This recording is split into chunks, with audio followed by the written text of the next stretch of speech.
Okay. So, Hugo, in reference to nanotechnology and especially femtotechnology, have you read the science fiction novel Dragon's Egg by Robert Ford, the physicist? Forward, wasn't it? Forward. Yeah, that's right. Yeah, I've read it about a couple of decades ago. For viewers who are not familiar with the story, let me just sort of trace it out a little bit. Uh, there are creatures that live on the surface of neutron stars, and their basic, life constituents are nucleons, protons, neutrons, that kind of stuff. And because of the tiny scale that they're operating on, at the femtometer scale rather than the atomic scale, which is what 100,000 times larger. So because of the scale so tiny, everything moves, everything changes, zillions of times faster than at atomic speeds, at the atomic scale. So these creatures, they're sufficiently intelligent to form societies. There are whole societies of them living on the surface of a neutron star, but really quite backward. They're not into technology, or they're quite backward. And they then get contacted by human beings, and the starship that can't get too close to this neutron star because the density, the gravitational force is very, very high. So the human beings, they send down signals, which these femto creatures, if you like, uh, are able to pick up, and then they start learning from the human beings. They start absorbing human knowledge. Now, because everything's chuffing along, zillions of times faster than the human rate, they advance very rapidly, and then pretty quickly they overtake the human level of knowledge, and zip way, way past human level of knowledge, and then they start leaving clues around the galaxy for human beings to pick up once the human beings become sufficiently developed. And that's essentially the story. So yeah, I was fascinated by that little piece of science fiction because it puts into your head the whole possibility that maybe there are creatures, there may be technology, whatever, that could actually operate at the femtometer scale. Now, I don't know if that had an I don't think it had a particularly conscious influence, but who knows? Maybe it had a certain unconscious influence on this question that's been bouncing around in my head for several decades. In fact, I can give a little amusing story about a little bit of the history. I think my conscious motivation is just a certain impatience with the so-called limitations of nanotech. I mean, if you've been reading about nanotech for a long time, so I've been reading it since I don't know, mid '80s, I guess. The obvious question is, well, once nano is well established, as it is now, what's that, 20, 30 years after its conception? Well, it depends when you define it. First getting off the ground. I suppose you could argue it was Feynman, a famous talk that he gave in '59. So what's half a century ago, right? He gave a famous talk saying there's plenty of room at the bottom, and basically he's saying that you could fit the whole of the Encyclopedia Britannica on a pinhead, this kind of stuff. So if you could have a technology at the scale of individual atoms, where you had a kind of mechanical chemistry where you could literally pick up one atom from one place and put it somewhere else, then you could form any bonds that the laws of physics allow. So you could have a kind of mechanical chemistry, and it's a nanotechnology. So you could have little robots the size of molecules doing all kinds of amazing stuff. So once the wow of nanotech became sort of commonplace in my mind, my natural curiosity started asking the obvious next question. Well, what's next? Well, it can't be picotech. There cannot be a picotech because nature does not provide any physical substrate at the pico scale. There's just nothing there. And the reason for that is that if you go down from the size of an atom an atom is, I don't know, of order of magnitude 10 to the minus 10 of a meter. So what's the next thing, smaller down? Well, the nucleus. But the nucleus is about 100,000 times smaller. So it's 10 to the minus 15 of a meter. That's, by definition, that's a femtometer, or one Fermi, Fermi. So a Fermi is a unit of length, and defined to be 10 to the minus 15 of a meter. So here's the amusing little story. It's 19. I've got to go back 20 years, 20 odd years.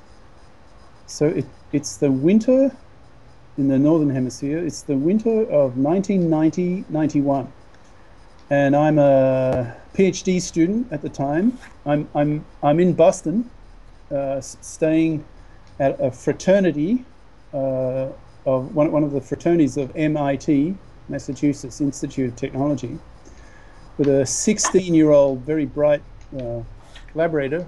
We were working on a massively parallel machine, a so-called connection machine at the time. In the horrible Boston winter, snow a meter high, and I just happened to see a notice saying MIT Nanotechnology Club, and there's to be a meeting. So I said, oh, that'll be interesting. And the notice was saying that there'd be a telephone link up between MIT and California, where Eric Drexler, famous name, one of the fathers, one of the pioneers of the vision of nanotech, that he would be talking and taking people's questions. So when question time came, and came to my turn, I asked Eric Drexler whether he thought femtotech might be possible. And I was shocked to hear his answer. He poo-pooed the idea. He didn't like it at all. He thought, oh no, it's ridiculous, blah, blah, blah. And that struck me as ironic, because that was precisely the reaction he got from chemists and so forth when he was proposing seriously, in his eyes, the possibility of a nanotech. So that struck me as odd. And then, let's see, nearly a decade later, I was at the Santa Fe Institute, SFI, in New Mexico. And the resident genius there is, what's his name? Damn, these signs of age. My short-term memory is getting weaker, mid-60s. Murray Gell-Mann. He's the father of, the quark, his word, the eightfold way, strangeness. Very, very smart guy. He dominated particle physics in the 60s. So when I got a chance to chat with him, I asked him, Murray, can you think of any phenomena within physics, in particle physics, that might get used as the basis, logical basis, physical basis, for a possible femtometer technology? And he obviously hadn't thought about the question before, so he was thinking on his feet, so to speak.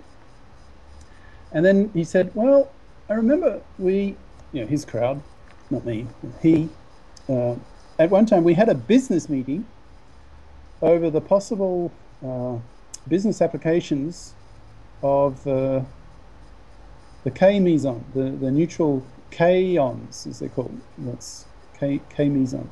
Now, I didn't understand what he was talking about. I didn't know enough particle physics at the time. But I went away with the impression that he hadn't really thought about it, and the question was still open.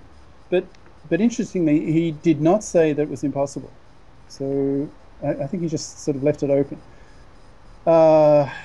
And now that I'm arcing, I better explain what that is. ARC. That's after retirement careering. So I call myself an arcer now. So I don't have a salary anymore. So that means I'm free. I do what I like. One of the advantages of living in China is that my American savings go so much further because the price of living here is about a seventh of what it is in the US or Australia. So I can afford to retire a lot earlier. So that means I'm free and I do what I like. And what do I like? Well, um, I study math and physics. I've gone back to my old love.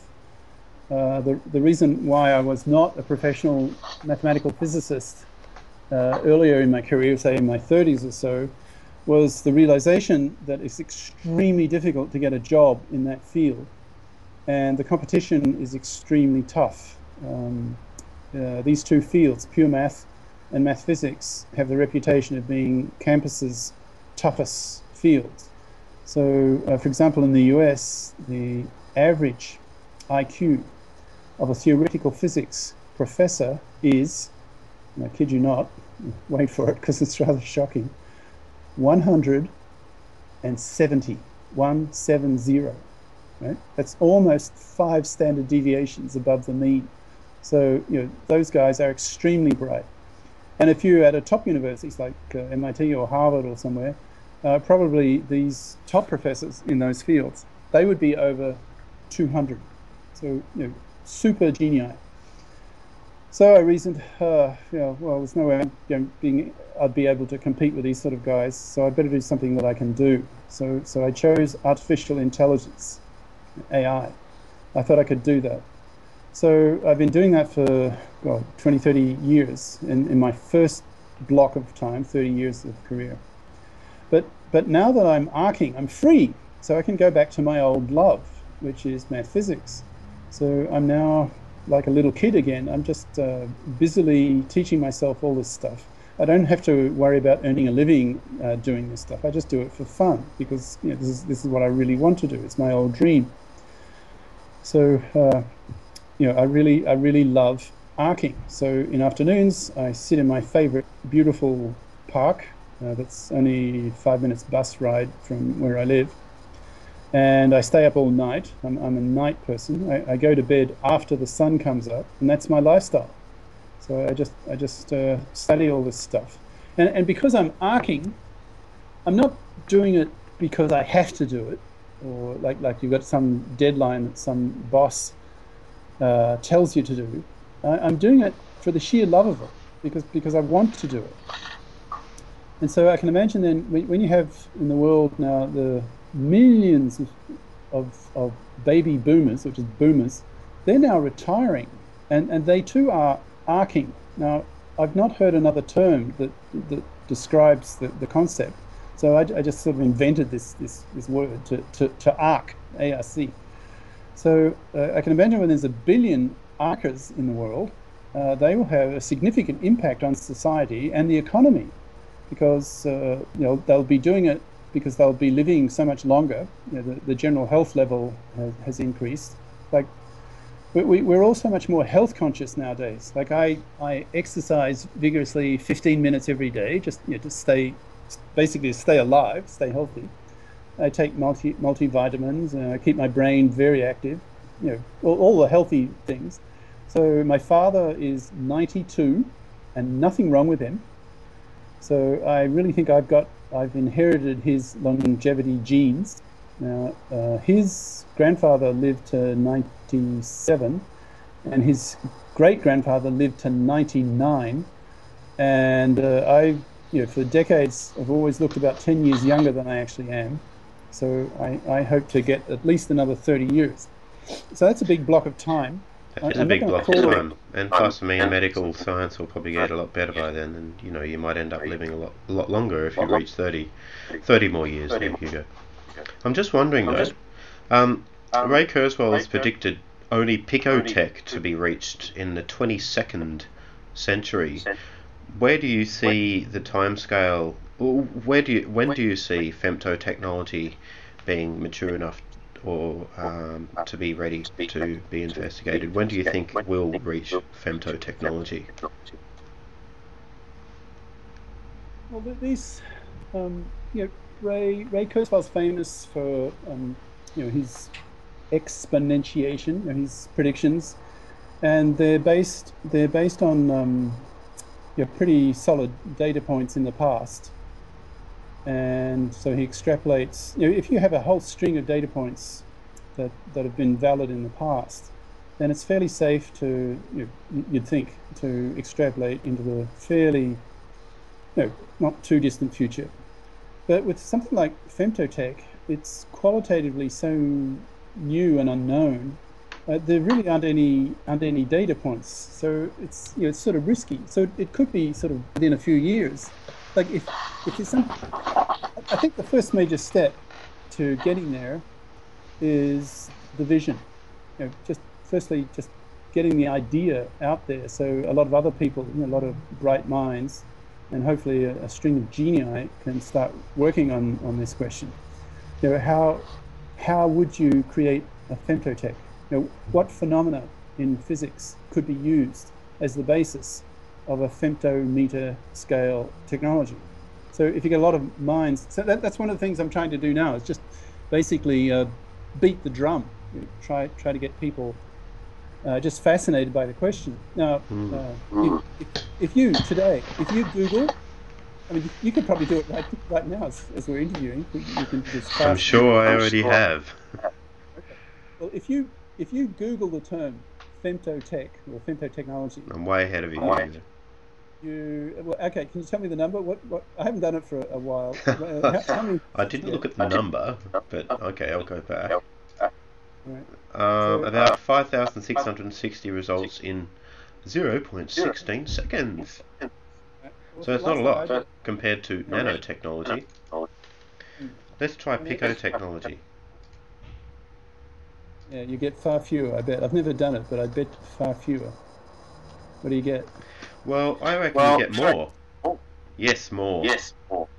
Well, More. actually, yeah, it says, did you mean picospace technology? No. But it got 540,000 results. I think that's because it's been mentioned as the next one down, the next rung down after nanotechnology. Okay. Yeah, but yeah, the Kurzweil is suggesting that maybe in 100 years we'll have picotechnology. So I don't know if Kurzweil mentioned femtotechnology in his book, but I imagine it would be, he'd say that that would be maybe 150 years away. That's my guess of what he'd say. But what Well, do you I say, might have Hugo? to. Come on, give us a date. I'm gonna have to email him about this. My background is mathematical physics. My basic undergrad and master's equivalent degrees were in mathematical physics. And my feeling is I probably know a lot more physics than Ray does. I mean, there is no Ray has got pico a lot of scale. smart people working for him. Sorry? Ray has got a lot of smart people doing working for him. I mean, he didn't write the singularity is near by himself. Hmm.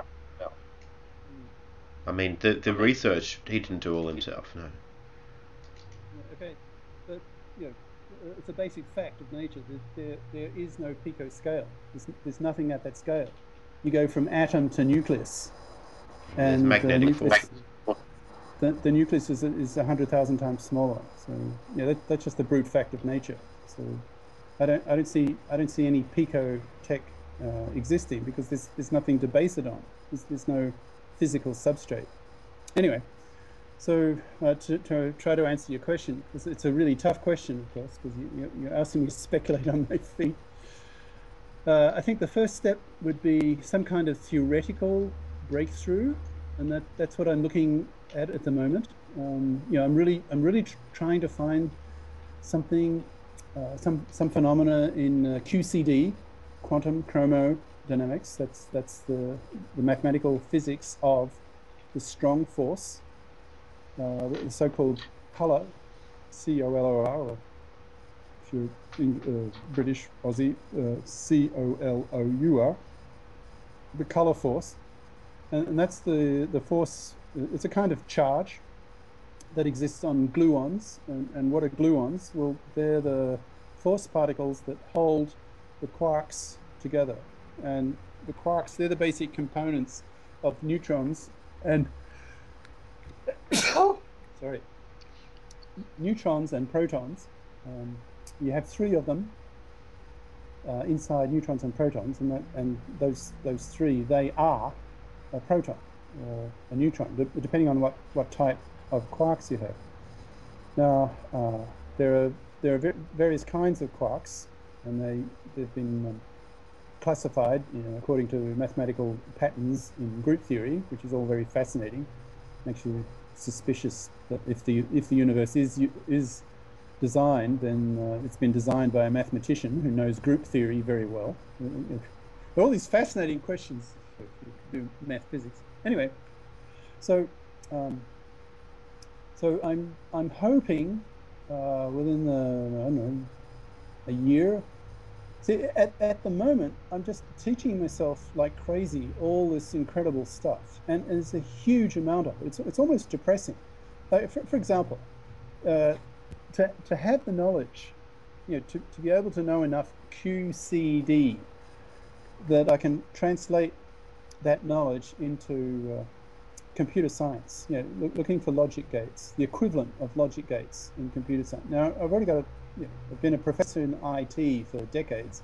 Well, I've been doing IT for decades. Been a prof for a decade or so. So I've got all the computer science theory of computation background, so I don't have to worry too much on that side. But on the pure mathematical physics side, I have a ton to learn. So to understand, for example, to understand QCD, I need to understand quantum field theory. And that's sort of, let's say, second year master's level if you do it fairly thoroughly. And to understand quantum field theory, QFT, then you need to have a pretty solid dose of quantum mechanics and stuff like that. So I've set myself a pretty hefty learning program. I'm just basically teaching myself.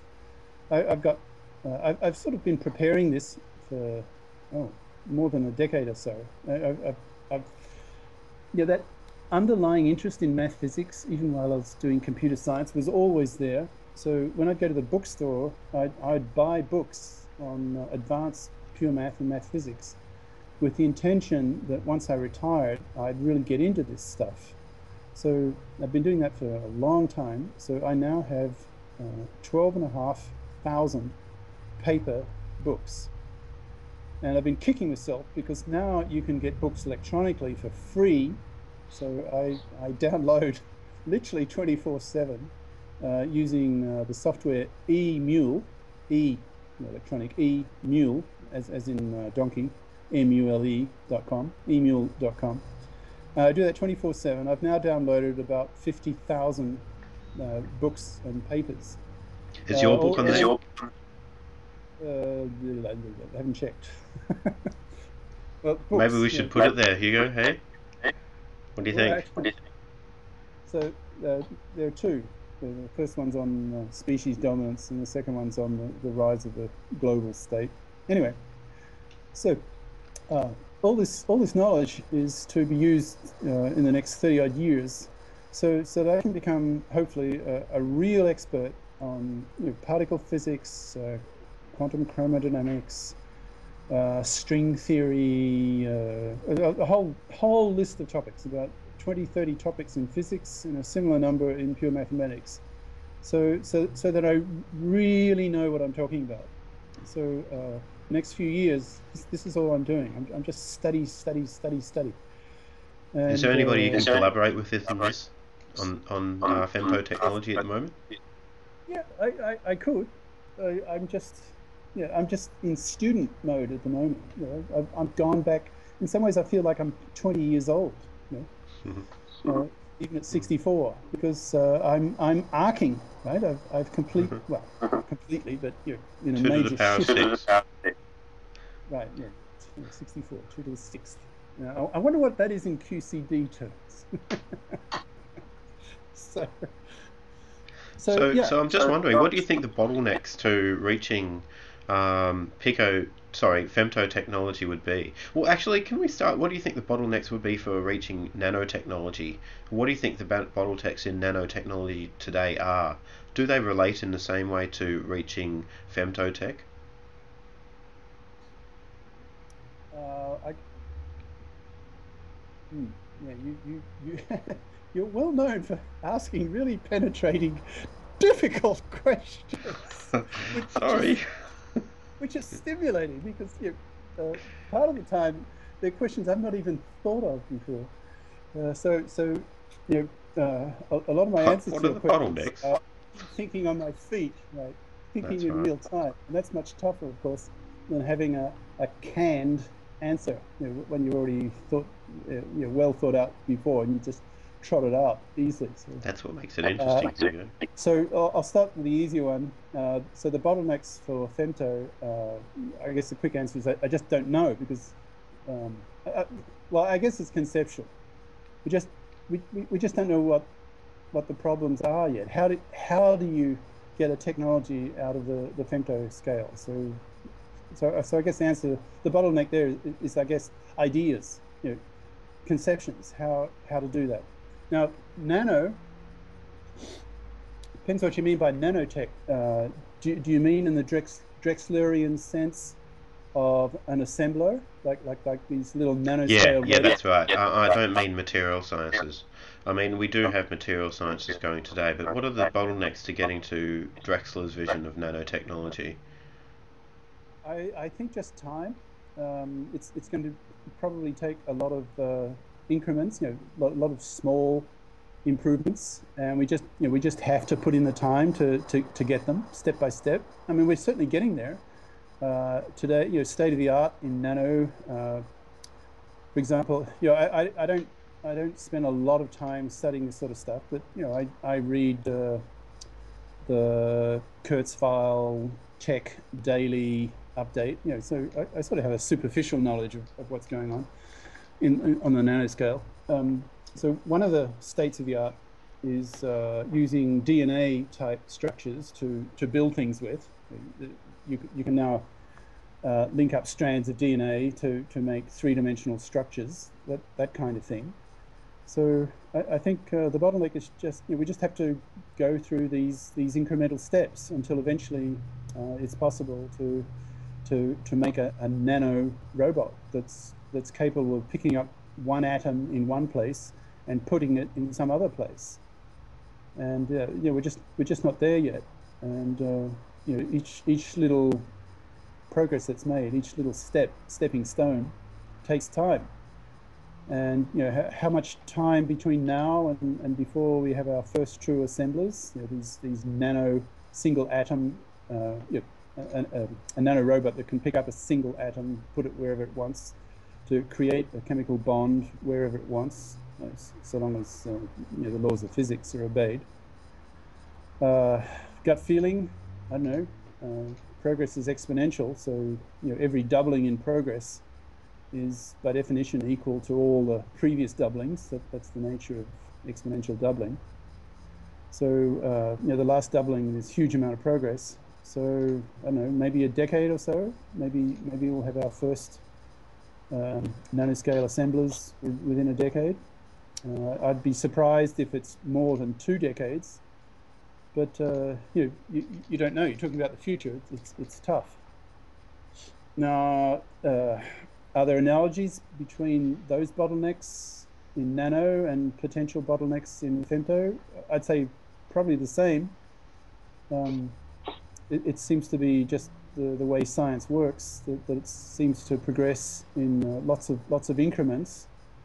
So if there's a breakthrough fairly soon in femto, like new ideas, um, once the dam breaks, once people say, "Hey, wow, femto, it's actually serious. It's not a piece of science fiction." And look, here's the first, second example of something fairly concrete, at least in theoretical terms. I think once a lot of people see that, once it happens, if it happens, then and the floodgates are opened, and then I can imagine dozens, hundreds, thousands even of extremely bright mathematical physicists can then get in on the act because there'd be so much scope for their work, and because you're talking engineering, you're talking tech. There'd be huge amounts of money that would come into this field because anything tech uh, usually implies economics, right? You start talking about applications, and hence the money starts flowing. So that means jobs, and so professors could start teaching femto tech type principles to their students. So um, that's one of the things I'm trying to do. It's just to try to find the keyhole to the floodgates to open them. I like doing new things. Hey, So hey, Hugo, just on a question like about what you're talking about now. Um, what do you think of like automated scientists, or where do you think that's going to go in the future? In the near term, do you think we're going to get automatic theorem provers and automated sort of science, um, yeah, computational scientists and things like that to help at least in some areas of science? And if so, which areas of science do you think are going to be the easier ones to automate? And which ones do you think will be the most powerful to automate in the next 20 years? 20 years. 20 years. 2030. Well, it's debatable. Uh, I suspect within a 20-year time frame, again, assuming exponential increases in progress and knowledge, probably by that time, 20 years, our human knowledge of how the brain works will probably be pretty hefty. And so we can put that knowledge into our machines, speed everything up a million times, virtually unlimited memory, and have these machines, learn the full contents of the internet, this kind of stuff. So they could then become artificial scientists themselves.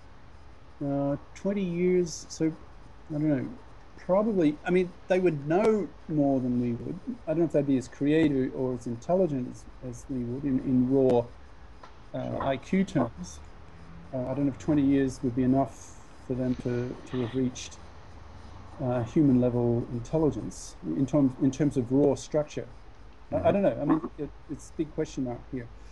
So, so I guess the more routine type questions that are fairly well understood, they could tackle those sort of issues, like lots of problems in neuroscience, and how does the brain connect up, and those sort of questions that require less of a jump, a conceptual jump, could probably be tackled by machine scientists, or scientific machines.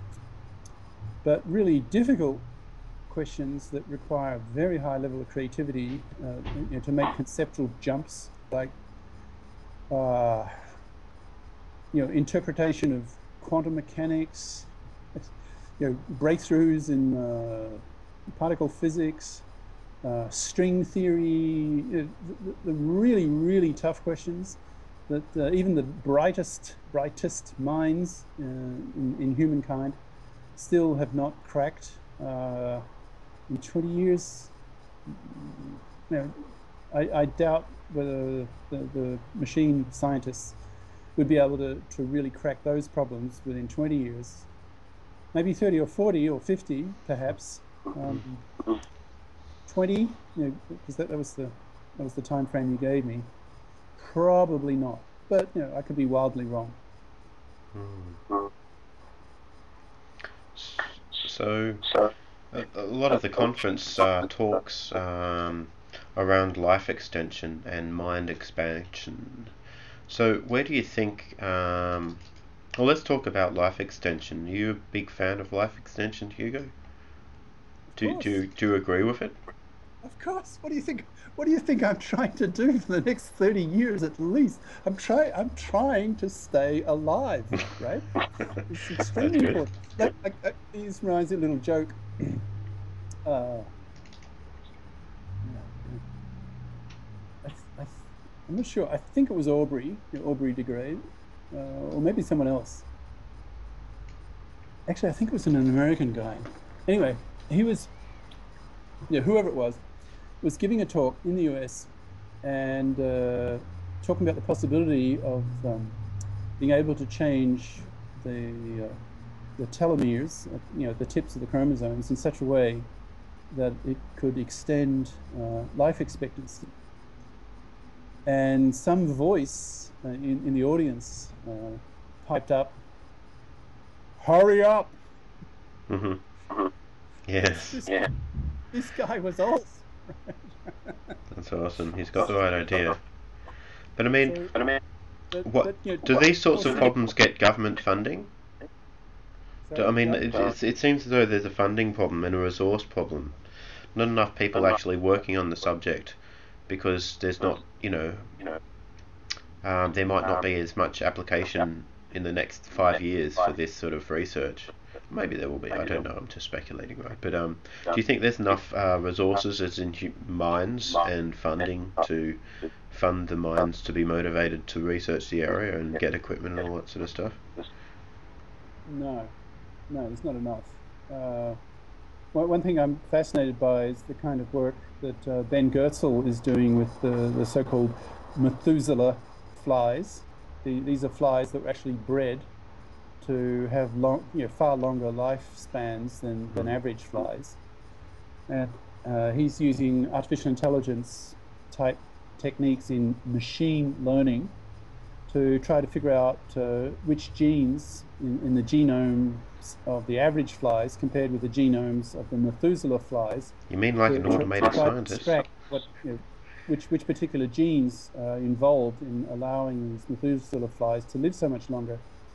Well, if that pans out, if the drugs that come out of that longevity company, which is called, maybe you can tell Genesian. me, sorry, Genesian. Genesians, yes.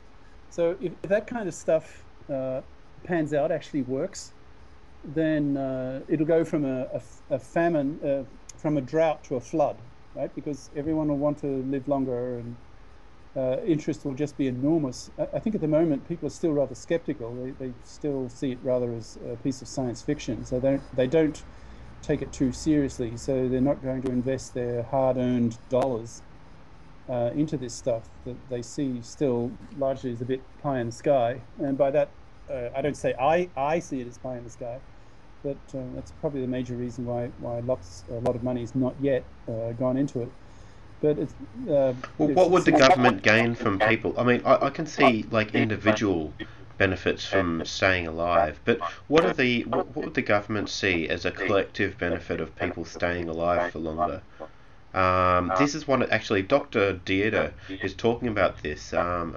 He's talking about the collective advantages of a very long life.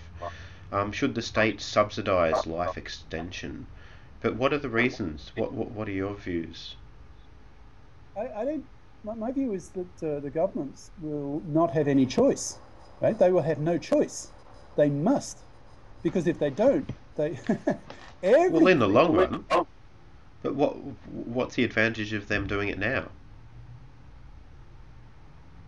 Oh, internet connection problem. Hmm.